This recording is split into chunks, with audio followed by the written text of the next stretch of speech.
subhanahu wa ta'ala has revealed to you in the book that whenever you are sitting with them and you are listening to the verses of Allah subhanahu wa ta'ala being mocked at, don't sit with them unless they would change the topic of the discussion. Unless they would change the topic of the conversation. إِنَّكُمْ إِذًا مِثْلُهُمْ. Otherwise, how about if you don't do so? We say that we are sitting with them and they are mocking at the verses of Allah subhanahu wa ta'ala, but we are doing nothing. Allah subhanahu wa ta'ala is saying, إِنَّكُمْ إِذًا مِثْلُهُمْ. Otherwise, if you are not doing so, then you will be amongst them. And then, the continuation of the verse, Allah subhanahu wa ta'ala is saying, إِنَّ اللَّهَ جَامِعُ الْمُنَافِقِينَ وَالْكَافِرِينَ فِي جَهَنَّمَ جَمِيعًا. Indeed, Allah subhanahu wa ta'ala will be gathering both hypocrites and disbelievers in the hellfire. Which means that whomsoever is sitting with them and he is not even neglecting it with his heart will be among the hypocrites. May Allah protect us. So, these are the levels of enjoining the good and forbidding the evil, my brothers and sisters. So we have so far defined enjoining the good and forbidding the evil. We have talked about its ruling and we have talked about its levels. What are the benefits? What are the benefits of enjoining the good and forbidding the evil? Subhanallah, if we keep counting the benefits of enjoining the good and forbidding the evil, we wouldn't be able to continue all the way even if we continued all the way to tomorrow. However, let's take some of the benefits and we will take them on 3 levels. We will take them on the individual level, on the community level, and on the society level. So, on the individual level, what are the benefits for you as an individual to enjoy the good and forbid the evil? The first is that you are assuming the position of the messengers in your community. As Allah subhanahu wa ta'ala is addressing the Prophet ﷺ in Surah Al-Fath, where Allah subhanahu wa ta'ala is saying, إِنَّا أَرْسَلْنَاكَ شَاهِدًا وَمُبَشِّرًا وَنَذِيرًا. Indeed, we have sent you, O Muhammad, peace be upon him, شَاهِدًا, a witness, وَمُبَشِّرًا, and a glad tidal, وَنَذِيرًا, and a warner. So, the mission of the Prophet ﷺ and the mission of all the prophets is to give people glad tidings and to warn them.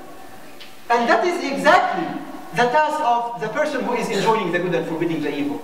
And Allah subhanahu wa ta'ala is saying in Surah An-Nisa about the mission of the prophets. It's not only to give glad tidings and to warn the people, however, to defeat the people's excuse. Because people may have an excuse in the hereafter to Allah subhanahu wa ta'ala that nobody has told us. Nobody has warned us.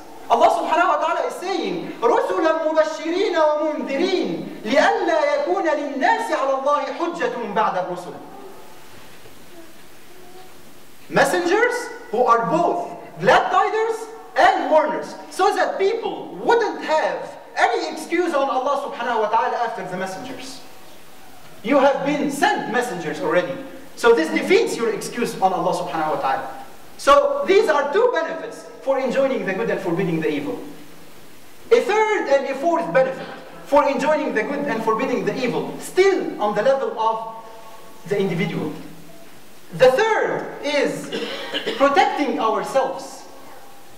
Or the third is fulfilling the commandment of Allah subhanahu wa ta'ala.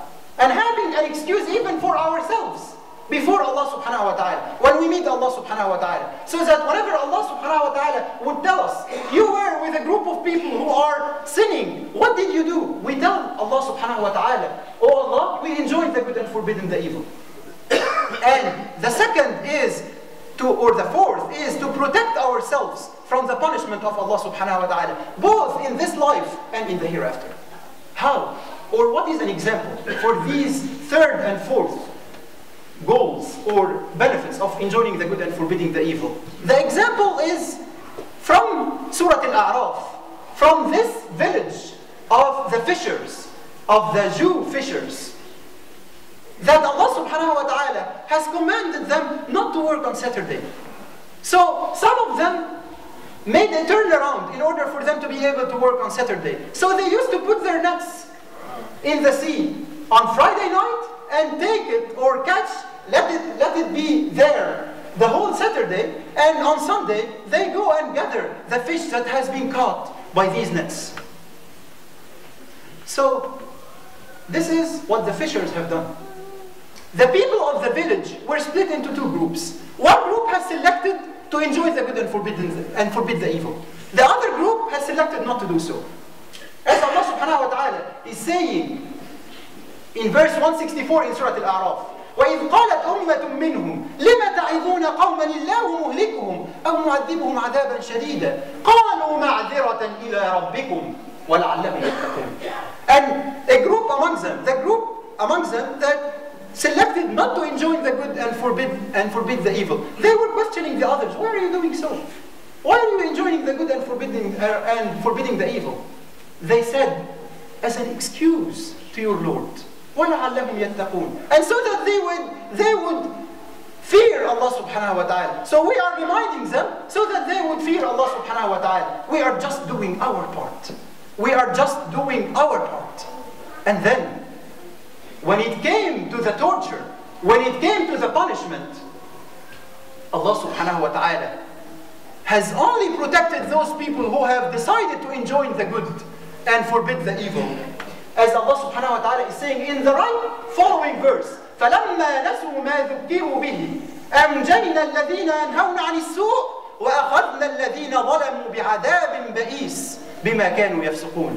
And whenever they have decided to deviate from whatever they have been ordered to be doing, we have only protected those who have decided to enjoy the good and forbid the evil.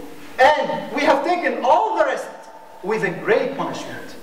So these, my brothers and sisters, are some of the benefits of enjoying the good and forbidding the evil on the individual level. How about on the community level? Allah subhanahu wa ta'ala is saying in Surah Al-Anfal, وَاتَّقُوا فِتْنَةً لَا تُصِيبَنَّ الَّذِينَ ظَلَمُوا مِنْكُمْ خَاصَّةً وَاعْلَمُوا أَنَّ اللَّهَ شَدِيدُ الْعِقَابِ. And protect yourselves from a tribulation that whenever it will come, it wouldn't catch the people who are oppressors amongst you only. It wouldn't catch the oppressors only. The tribulation, when it comes, it catches everybody. The tribulation, when it comes, it catches everybody in the society. Both those people who have decided to sin, and those people who didn't decide to sin. So, as an excuse to Allah subhanahu wa ta'ala, as a community, we need to enjoy the good and forbid the evil. How about the other benefit on the community level for enjoying the good and forbidding the evil? Strengthening the brotherhood ties. Whenever you go to your brother and you enjoy the good and you forbid the evil, if your brother understands it, or if your brother thinks with the hereafter perspective, he would understand that you care about him. Then he would love you. And this would strengthen the brotherhood ties among all the Muslims in the community. As a society level, as an ummah, or even as an ummah level, what is the benefit of enjoying the good and forbid the evil? To be the witness. To be the witness as an ummah. As Allah subhanahu wa ta'ala is saying, وَكَذَلِكَ جَعَلْنَاكُمْ أُمَّةً وَسَطًا لِتَكُونُوا شُهَدَاءَ عَلَى النَّاسِ. And that's why we have made you as a middle nation, in order for you to be witnesses upon humanity in general. So, my brothers and sisters, we are talking about enjoying the good and forbidding the evil. Inshallah, in the next khutbah, we will be talking about some of the etiquette of enjoying the good and forbidding the evil.